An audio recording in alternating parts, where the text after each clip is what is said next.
Hi എൻ്റെ കൂട്ടുകാരെ, പുതിയൊരു വീഡിയോയുമായി നിങ്ങളുടെ മുമ്പിലേക്ക് കടന്നു വരുന്നു. ദൈവനാമത്തിന് മഹത്വം ഉണ്ടാകട്ടെ. ഇന്ന് എൻ്റെ ഒരു ചിന്താവിഷയം, അതായത് രക്തസ്രാവക്കാരിയായ സ്ത്രീയെക്കുറിച്ച്. അവളുടെ വിശ്വാസവും അവളുടെ പ്രാർത്ഥനയും, അവൾ എത്ര രോഗിയായിരുന്ന സമയത്ത് എത്ര ഡോക്ടേഴ്സിനെ കണ്ടെന്ന്, ഇതൊക്കെയാണ് ഇന്ന് എൻ്റെ വീഡിയോയിൽ ഉള്ള ഒരു തീം. അതായത് അവൾ രക്തസ്രാവക്കാരിയായിരുന്നു, അവളൊരു സ്ത്രീയായിരുന്നു. അപ്പം എല്ലാ സ്ത്രീകളെക്കുറിച്ചും നമുക്ക് ഓരോ ചിന്തകളും ഓരോ കാര്യങ്ങൾ അവരെക്കുറിച്ച് നമുക്ക് ഒരു മതിപ്പ് കാണും. എന്നാൽ ഈ സ്ത്രീയെക്കുറിച്ച് ഇന്ന് ഞാൻ നിങ്ങളുടെ മുമ്പിലേക്ക് കൊണ്ടുവരികയാണ്. വളരെ സാധുവായൊരു സ്ത്രീ. ചിലപ്പോൾ ധനികയായിരുന്നായിരിക്കാം, ചിലപ്പോൾ ദരിദ്രയായിരുന്നായിരിക്കാം, ചിലപ്പോൾ ആരുമില്ലായിരുന്നായിരിക്കാം, വിധവയായിരുന്നായിരിക്കാം. അപ്പോൾ ഇന്ന് നമുക്ക് ഈ ലൂക്കോസിൻ്റെ സുവിശേഷം, എന്നെ ബൈബിള് അറിയാൻ വയ്യാത്തവർക്കും കൂടിയാണേ ഇതിടും. ആര് കണ്ടാലും ഇതിൻ്റെ ഒരു വീഡിയോയുടെ ഒരു ഉദ്ദേശം, ആ സ്ത്രീ എങ്ങനെയായിരുന്നു, അവളുടെ വിശ്വാസം എന്തായിരുന്നു, അവൾ എങ്ങനെയാണ് സൗഖ്യപ്പെട്ടത്.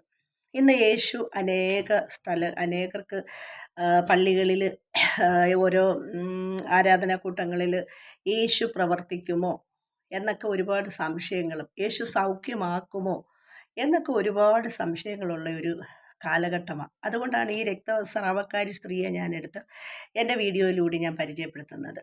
അതായത് അവരുടെ വിശ്വാസം, അവരെ ഒരുപാട് ഡോക്ടർമാർ ചികിത്സിച്ച ശേഷമാണ് അവർ യേശുവിൻ്റെ അടുത്ത് വന്നത്. അത് നമുക്ക് നോക്കാം. ഇന്ന് അങ്ങനെയാണ് നാമും, ഓരോ സ്ത്രീകളും, ഓരോരുത്തരും അങ്ങനെയാണ്. സ്ത്രീകളെക്കുറിച്ചാണ് പറയുന്നത്. അതായത് അന്ന് 12 സംവത്സരമായി, അതായത് ലൂക്കോസിൻ്റെ സുവിശേഷം 8-ാം അധ്യായത്തിൻ്റെ 43-ാം വാക്യം. അന്ന് 12 സംവത്സരമായി രക്തസ്രാവമുള്ളവളും മുതൽ എല്ലാ വൈദ്യന്മാർക്ക് കൊടുത്തിട്ടും ആരാലും സൗഖ്യം വരുത്തുവാൻ കഴിയാത്തവളുമായ ഒരു സ്ത്രീ പുറകിൽ അടുത്തു ചെന്ന് അവൻ്റെ വസ്ത്രത്തിൻ്റെ തൊങ്ങൽ തൊട്ടു. ഉടനെ അവളുടെ രക്തസ്രാവം നിന്നുപോയി. എന്നെ തൊട്ടത് ആർ എന്ന് യേശു ചോദിച്ചു. എല്ലാവരും ഞാനല്ല എന്ന് പറഞ്ഞപ്പോൾ, ഗുരു, പുരുഷാരം നിന്നെ തിക്കിത്തിരക്കുന്നു എന്ന് പത്രോസും കൂടെയുള്ളവരും പറഞ്ഞു. യേശുവോ, ഒരാൾ എന്നെ തൊട്ടു, എങ്കിൽ നിന്ന് ശക്തി പുറപ്പെട്ടത് ഞാൻ അറിയുന്നു എന്ന് പറഞ്ഞു. താൻ മറിഞ്ഞിരിക്കുന്നില്ല എന്ന് സ്ത്രീ കണ്ട് വിറച്ചും കൊണ്ട് വന്ന് അവൻ്റെ മുമ്പിൽ വീണു. അവനെ തൊട്ട് സംഗതിയും തൽക്ഷണം സൗഖ്യമായതും സകല ജനവും കേൾക്കെ അറിയിച്ചു. അവൻ അവളോട്, മകളെ, നിന്റെ വിശ്വാസം നിന്നെ രക്ഷിച്ചിരിക്കുന്നു, സമാധാനത്തോടെ പോക എന്ന് പറഞ്ഞു. ഇന്ന് ഈ വചനം നിങ്ങൾക്ക് ഏറ്റവും പ്രിയമുള്ള ഒരു വചനം. അതായത് വിശ്വാസഗോളത്തിൽ നിൽക്കുന്നവർക്ക്, അല്ലാത്തവർക്ക് ഇതിനെക്കുറിച്ചൊന്നും അറിയത്തില്ല. അവളുടെ വിശ്വാസം, ആ സ്ത്രീ യേശു കടന്നു പോകുന്നത് കണ്ടപ്പോൾ യേശുവിനെ ഒന്ന് തൊട്ടാൽ അവന് സൗഖ്യം കിട്ടുമെന്ന് അവളുടെ അടുത്ത് ആരോ പറഞ്ഞു വന്നതാണ്. അവൾക്കറിയില്ല യേശു ആരാണെന്ന് അവൾക്കറിയില്ല. അങ്ങനെയാണ് ഇന്നത്തെ സമൂഹത്തിലും യേശു ആരാണെന്നറിയത്തില്ല, യേശു എന്തിനു വന്നു എന്നറിയത്തില്ല.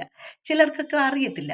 എങ്കിലും യേശുവിൻ്റെ അടുത്ത് ഒരാൾ പോയി അവരുടെ വിശ്വാസം കൊണ്ട് അവർക്ക് എന്തെങ്കിലും ഒരു അത്ഭുത വിടുതൽ നടന്നു, അല്ലെങ്കിൽ ഒരു രോഗം സൗഖ്യമായി, അല്ലെങ്കിൽ ഭൂതങ്ങൾ പുറത്തായിപ്പോയി, അല്ലെങ്കിൽ അവളുടെ ജീവിതത്തിൽ ഒരു വ്യത്യാസം വന്ന് ഇന്ന് സമൂഹത്തിൽ യേശുവിൻ്റെ അടുത്ത് പോകുന്ന അനേകർ, ഞാനും യേശുവിൻ്റെ അടുത്ത് പോയി യേശുവിനെ അറിഞ്ഞവളും യേശുവിൻ്റെ സൗഖ്യം അനുഭവിച്ചവളും യേശു എനിക്ക് തന്ന നന്മകളും ഒക്കെ ഞാൻ എൻ്റെ വീഡിയോയിലൂടെ അനേകം ചെയ്തിട്ടുണ്ട്. എന്നാൽ ഈ വീഡിയോയ്ക്കകത്ത് ആ രക്തസ്രാവക്കാരി സ്ത്രീയെപ്പോലെ ഇന്ന് അനേകർ, സ്ത്രീകളും പുരുഷന്മാരും കുടുംബവുമായി അനേകർ നമ്മുടെ സമൂഹത്തിൻ്റെ ചുറ്റിലും നമ്മുടെ അയൽവാസികളിലും ഒക്കെയുണ്ട്. എന്നാൽ ആ യേശുവിനെ നമ്മളൊന്ന് പരിചയപ്പെടുത്തി കൊടുക്കുമ്പോൾ അവർ പറയുന്നതാണ്, യേശു സൗഖ്യദായകനാണെന്ന് അവർക്ക് അറിയാം, ചിലർക്കൊക്കെ അറിയാം. പക്ഷെ യേശു ഇന്നും അങ്ങനെ ചെയ്യുമോ? അതാണ് പലരുടെയും വിശ്വാസം. ഇത് അന്നും ഇന്നും ഒരുപോലെയാണ്. ജീസസ് ക്രൈസ്റ്റ് എന്ന് പറഞ്ഞാൽ കലണ്ടറിൽ നോക്കുമ്പോൾ ജീസസ് ക്രൈസ്റ്റ് എന്നാ വന്നതെന്ന് നമുക്കതിൽ നോക്കുമ്പോൾ അറിയാം. അപ്പോൾ ഈ ജീസസ് ക്രൈസ്റ്റ് വന്ന ശേഷം ശിഷ്യന്മാരുടെ കൂടെ നടന്നപ്പോഴാണല്ലോ ഈ സൗഖ്യം നടന്നത്, അല്ലാതെ വെറുതെ അല്ലല്ലോ. അപ്പോൾ യേശുവിൻ്റെ ശിഷ്യന്മാർ ആരാണെന്ന് ഈ ബൈബിൾ വായിക്കുന്ന പിന്നെ മിക്കവാറും പേർക്കറിയാം. ബൈബിൾ വായിക്കാത്തവർക്ക് കൂടി ഞാൻ പറയാം, ആരെങ്കിലും നിങ്ങളെക്കുറിച്ച് ഒരു യേശുവിനെ കുറിച്ച് ഒന്ന് പരിചയപ്പെടുത്തുമ്പോൾ നിങ്ങൾക്ക് വിശ്വാസം കാണത്തില്ല.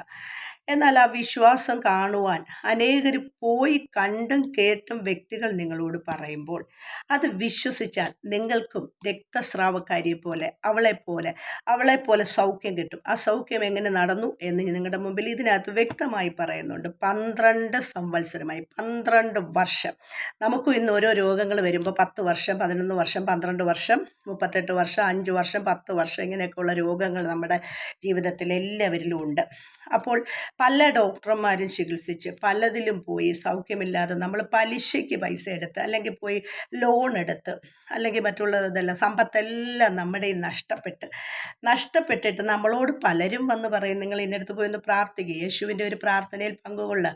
അന്നേരം എല്ലാം നമ്മൾ പറയുന്നത് യേശു ഇച്ചിച്ചിയ, യേശു കൊള്ളത്തില്ല. അന്നേരം നമ്മൾ ഏറ്റവും കൂടുതൽ നമ്മുടെ വിശ്വാസം ഡോക്ടറിലാണ്, ആശുപത്രിയിലാണ്. ആശുപത്രിയിൽ പോകാതിരിക്കുന്നതെന്നല്ല ഞാൻ പറഞ്ഞേ, പോകണം, വിശ്വസിക്കണം, ഡോക്ടർമാരെ വിശ്വസിക്കണം, എല്ലാം വേണം. വിശ്വാസമാണ് വലുത്. അതാണ് ഇന്നിവിടെ സംഭവിക്കുന്നത്. ഈ വിശ്വാസം അവൾക്ക് ആരോ പറഞ്ഞ് കേട്ട് ശിഷ്യന്മാർ എന്നിട്ട് ഇന്നത്തെ സമൂഹത്തിൻ്റെ അടുത്ത് ഒരു പാസ്റ്റർക്കോ ഒരു അച്ഛനോ അമിതമായി പരിശുദ്ധാത്മാവിൻ്റെ ഒരു വരമോ പ്രവചനവരമോ അല്ലെങ്കിൽ ഹീലിംഗ് മിനിസ്ട്രിയോ ഒക്കെ നടക്കുമ്പോൾ അവരുടെ അരികിലേക്ക് ഒരു പാവപ്പെട്ട ദരിദ്രയായ ഒരു കൂറവേഷമൊക്കെ ധരിച്ച് ഒരു പ്രാന്തിയെ പോലെ ആ ആലയത്തിൻ്റെ ഉള്ളിൽ കടന്നു ചെല്ലുമ്പോൾ നമ്മളും അവരെ മൈൻഡ് ചെയ്യാറില്ല. അവരെ ആ ദാസനെ കാണാൻ വന്നതാ. അപ്പോഴും വിളിച്ച് പന്തിയിലിരുത്തുന്നത് നല്ല മോടിയായ വസ്ത്രം ധരിച്ച് നല്ല നീറ്റായി വരുന്നവരെ ആ ആലയത്തിൻ്റെ ഉള്ളിൽ ആ ദേവദാസൻ പ്രയർ ചെയ്ത് കൊടുക്കത്തുള്ളൂ. ഇന്നും അങ്ങനെ തന്നെയാണ്, അന്നും അങ്ങനെ തന്നെയാണ്. അതാണ് ഞാനിവിടെ പറയാൻ വന്നത്.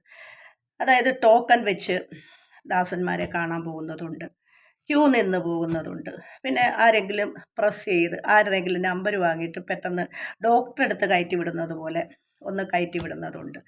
അങ്ങനെ ഉള്ള സംഭവങ്ങളാണ് ഇന്നും. ഇങ്ങനെയായിരുന്നു പത്രോസും പൗലോസും യേശുവിൻ്റെ ശിഷ്യന്മാർ പുറകെ നടന്നപ്പോൾ ഈ സ്ത്രീ ചെന്നത്. ഈ സ്ത്രീയെ ആരും മൈൻഡ് ചെയ്തില്ല. എന്നെ കേൾക്കുന്ന വിശ്വാസികളെ, നിങ്ങളെ ആരും മൈൻഡ് ചെയ്തില്ലേലും എന്നെ കേൾക്കുന്ന വിശ്വാസികളല്ലാത്തവരെ നിങ്ങളെ ആരും മൈൻഡ് ചെയ്തില്ലേലും മൈൻഡ് ചെയ്യുന്നൊരു കർത്താവുണ്ട്. അതാണ് നിങ്ങളുടെ വിശ്വാസം, അതായിരിക്കട്ടെ എന്ന് ഞാൻ പറഞ്ഞത്. അപ്പം നമുക്ക് ആ ഒരു വിശ്വാസം ഉണ്ടെങ്കിൽ ആ വിശ്വാസത്തോടു കൂടിയാണ് ദൈവം അവിടെ പ്രവർത്തിക്കുന്നത്. അപ്പോൾ അവൾക്ക് എങ്ങനെങ്കിലും ആ യേശുവിനെ ഒന്ന് തൊട്ടാൽ മതി, എങ്ങനെയെങ്കിലും. അപ്പോൾ അവിടെ വേറെ ആരെ അവൾ കൂട്ടുപിടിച്ച് ചെല്ലാൻ അവിടെ ചെന്നാൽ അങ്ങോട്ട് കയറ്റത്തുമില്ല. ഇങ്ങനെയാണ് ഇന്നും ഏതെങ്കിലും പ്രൊഫസി പറയുന്ന പാസ്റ്റർ, പ്രൊഫസി പറയുന്ന അച്ഛന്മാർ ഇതൊക്കെ ഉണ്ടെങ്കിൽ അവരുടെ അടുത്തേക്കൊന്നും പെട്ടെന്ന് നമുക്ക് കയറി ചെല്ലാൻ പറ്റത്തില്ല. അതിനവരൊരു ഉദാഹരണം കൂടി പറയും. മിനിസ്റ്ററെ കാണാൻ അല്ലെങ്കിൽ രാജ്യം ഭരിക്കുന്നവരെ കാണാൻ പെട്ടെന്ന് കയറി ചെല്ലാൻ പറ്റുമോ?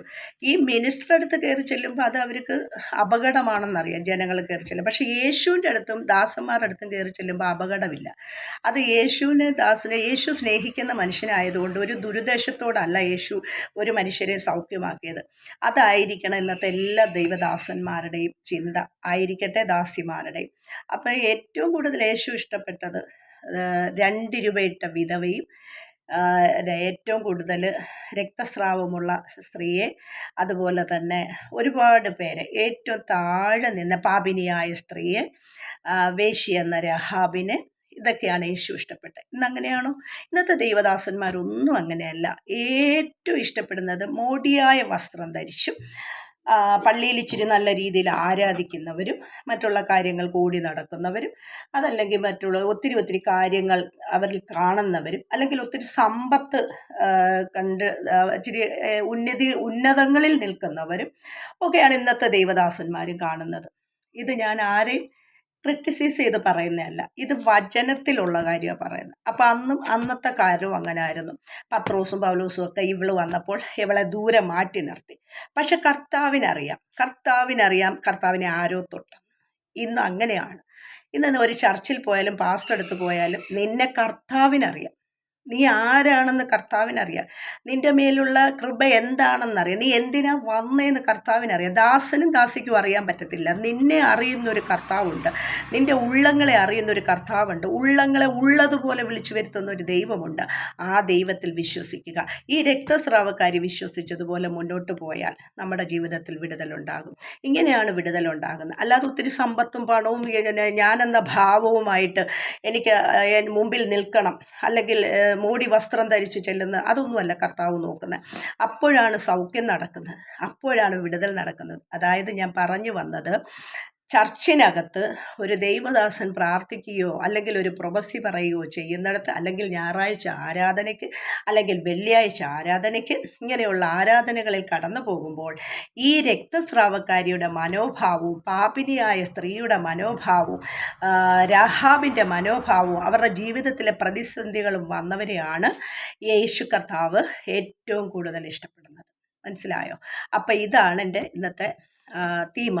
അപ്പം ഈ വചനത്തിൽ ഇങ്ങനെയാണ് കർത്താവ്. വചനം വിട്ട് ഇടത്തോട്ടോ വലത്തോട്ടോ തിരിയുമ്പോഴാണ് നമുക്ക് നമ്മുടെ ഭവനത്തിൽ, നമ്മുടെ തലമുറയിൽ, നമ്മുടെ എന്ത് വിഷയത്തിൻ്റെ മേലും നമുക്ക് മറുപടി കിട്ടാതെ പോകുന്നത്. അപ്പം ഈ വീഡിയോയിൽ ഈ വചനം നിങ്ങളെടുത്ത് പരിശോധിച്ച് നോക്കണം. അവളുടെ വിശ്വാസം, അവൾക്കെല്ലാം നഷ്ടപ്പെട്ടപ്പോഴാണ് അവൾ കർത്താവിൻ്റെ സന്നിധിയിൽ കടന്നു വന്നത്. അപ്പോൾ അവരെ ഓടിച്ചു വിട്ടു. അതായത് അവൾ ഒന്നേ ഒറ്റയ്ക്കായിരിക്കും ചെന്ന്, അല്ലെങ്കിൽ അവൾ വൃത്തിയില്ലാതായിരിക്കും ചെന്ന്, അല്ലെങ്കിൽ അവൾക്കൊന്നും അറിയത്തില്ലായിരിക്കും. ആരോ പറഞ്ഞറിഞ്ഞാണ് യേശുവിൻ്റെ അടുത്ത് ചെന്നത്. ഇതുപോലെ ആരോ പറഞ്ഞറിഞ്ഞാണ് നാമും ഒരു കാലഘട്ടങ്ങളിൽ യേശുവിൻ്റെ അടുത്ത് ചെന്നത്. അപ്പം നമ്മൾ യേശുവിൻ്റെ അടുത്ത് സഭയിലേക്ക് കടന്നു ചെല്ലുമ്പോൾ സഭയല്ല നോക്കേണ്ടത്, ദൈവദാസനെ അല്ല നോക്കേണ്ടത്, ദൈവദാസിയല്ല നോക്കേണ്ടത്. അതൊക്കെ പുറമേ ഉള്ളൊരു മൂടുപടവും പുറം ചട്ടയും. നിന്നെ അറിയുന്ന നിന്റെ കർത്താവ്, നിന്റെ ഉള്ളത്തെ അറിയുന്ന കർത്താവ് നിന്നിലുണ്ട്. അപ്പോഴാണ് കർത്താവിൻ്റെ പ്രവർത്തനം അറിയുന്നത്. നീ ചെല്ലുമ്പം പള്ളിക്കകത്ത് എന്തൊക്കെയുണ്ടോ, അല്ലെങ്കിൽ അവിടെ എന്തൊക്കെ കുറ്റങ്ങൾ നടക്കുന്നോ, അല്ലെങ്കിൽ നീ എന്തൊക്കെ കുറ്റങ്ങളും കുറവുകൾ ആ സഭയ്ക്കകത്തുണ്ടോ, അല്ലെങ്കിൽ ആ ദാസനിൽ എന്തെങ്കിലും കുറ്റമുണ്ടോ, അല്ലെങ്കിൽ അവർ ദാസിയിൽ എന്തെങ്കിലും കുറ്റമുണ്ടോ, അവിടെ ഇരിക്കുന്ന ജനത്തിൽ എന്തെങ്കിലും കുറ്റമുണ്ടോ, അടുത്തിരിക്കുന്നവർ, അത് കണ്ടുപിടിക്കാനല്ല രക്തസ്രാവക്കാരി സ്ത്രീയെ പോയത്. അവളെ കർത്താവ് തൊട്ടെന്ന് പറഞ്ഞപ്പോൾ അവളുടെ വിശ്വാസം നിന്നെ രക്ഷിച്ചിരിക്കുന്നു എന്ന് കർത്താവ് പറയാൻ കാരണം, സ്ത്രീ വിറച്ചുകൊണ്ട് വന്ന് അവൻ്റെ മുമ്പിൽ വീണു. അപ്പം ഇന്നത്തെ വിശ്വാസികളെ, പെന്തക്കോസ്തൽ വിശ്വാസി, സത്യത്തിലും ആരാധനയിൽ ആത്മാവിലും ആരാധിക്കുന്ന വിശ്വാസ കൂട്ടങ്ങളെ, നിങ്ങളുടെ വിശ്വാസം, നിങ്ങളിൽ എന്തെങ്കിലും ഭവിക്കണമെങ്കിൽ ഇതേ വിശ്വാസം ഉണ്ടായിരിക്കണം. ഞാൻ പറഞ്ഞല്ലോ, രാഹാബിൻ്റെ വിശ്വാസം, പാപിനിയായ സ്ത്രീയുടെ വിശ്വാസം, രക്തസ്രാവക്കാരിയുടെ വിശ്വാസം, ഇങ്ങനെയുള്ള വിശ്വാസം ഉണ്ടെങ്കിൽ മാത്രമേ നമുക്ക് എന്തെങ്കിലും അവിടെ യേശുവിൽ നിന്ന് പ്രതീക്ഷിക്കാൻ പറ്റുകയുള്ളൂ. അല്ലെങ്കിൽ ഡോക്ടർമാരെ വേണം. അപ്പം ഇതാണ് ഇന്നത്തെ സമൂഹത്തിലും അങ്ങനെയാണ്. ആ വിശ്വാസം, അവളെ അന്നേരവും ആ ദൈവദാസനെ കാണാൻ, യേശുവിനെ കാണാൻ, യേശു ദൈവമാണെന്ന് അവൾക്കറിയത്തില്ല, ദൈവ പുരോഹിതനാണെന്ന് അവൾക്കൊന്നും അറിയത്തില്ല. അപ്പോൾ അവിടെ ചെന്നപ്പോൾ അവളിൽ ആ ശിഷ്യന്മാർ അവളെ ഓടിച്ചു വിട്ട സ്ഥാനത്ത് അവൾ ആ വസ്ത്രത്തിൻ്റെ തുമ്പിൽ തൊട്ടപ്പോൾ ആ നിമിഷം അവൾക്ക് സൗഖ്യം വന്നു. ഇന്ന് നമ്മളും അങ്ങനെ തന്നെയല്ലേ? ഇന്ന് നാം അങ്ങനെ തന്നെയല്ലേ? എവിടെയെങ്കിലും ചെന്നാൽ പാസ്റ്റർ ഒന്ന് തലേ കൈ വെക്കണം, അല്ലെങ്കിൽ കൂടെ നിൽക്കുന്ന ദാസന്മാർ വെക്കണം, അല്ലെങ്കിൽ വേറെ ആരെങ്കിലുമൊക്കെ കൈ തലേ വെച്ച് തുള്ളി തുള്ളി നിൽക്കണം.